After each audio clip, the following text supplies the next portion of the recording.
My dad always hated my wife. He didn't disguise his hatred even when she was right in front of him. "He's an old bastard," Gladys would cry to me. She was the bigger person whenever they were forced to spend time together, ignoring his insults with a smile. But she let it all out when we left. I eventually stopped trying to force a relationship between the two. In the past few years, my dad had gotten older. His physical health was still good, but his mental state wasn't. He became confused and sometimes aggressive. Some days he'd remember me, others he'd jump at me, demanding I leave. After I took him to an appointment, during which he attacked the doctor, I knew he'd never do well with having a stranger care for him. I went over to his place every day. A few weeks ago, Gladys had a day off. She'd been constantly busy and working late before. We planned to go out for a nice meal, but I had to check in on my dad first. I asked her to come with me. "We've had our differences, but he's not doing so well. I'll come." I thanked her for acting so kind. "He probably won't remember you anyway." I laughed sadly.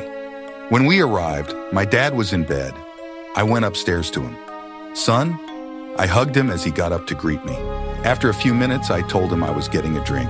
I saw Gladys hovering on the stairs, apprehensive. I gently nudged her. "I'm just going to make a drink. Say hi." She walked up to the door and knocked. I guess I shouldn't have left them alone, but it was only a few minutes. He hadn't seemed aggressive when I greeted him, but I knew that he hated her. I knew that the cane he never used was right next to his bed, though I can honestly say that I didn't expect him to hit her over the head 50 times with it. I called the police. My dad was confused. He didn't know who these people were or why they were taking him away. He said he didn't even know who I or Gladys were. He was taken to a hospital.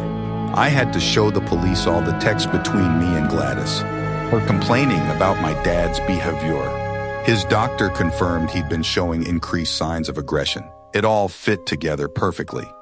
You see, my dad always hated my wife, and he was right to. The woman had been seeing Ron for years behind my back. When I discovered the deceit, I was livid. I had proof that he was aggressive and his memory was bad and untrustworthy. I knew he'd never be able to remember me coming back into his room while that two-timing bitch stood there. He'd forget how I grabbed his cane too.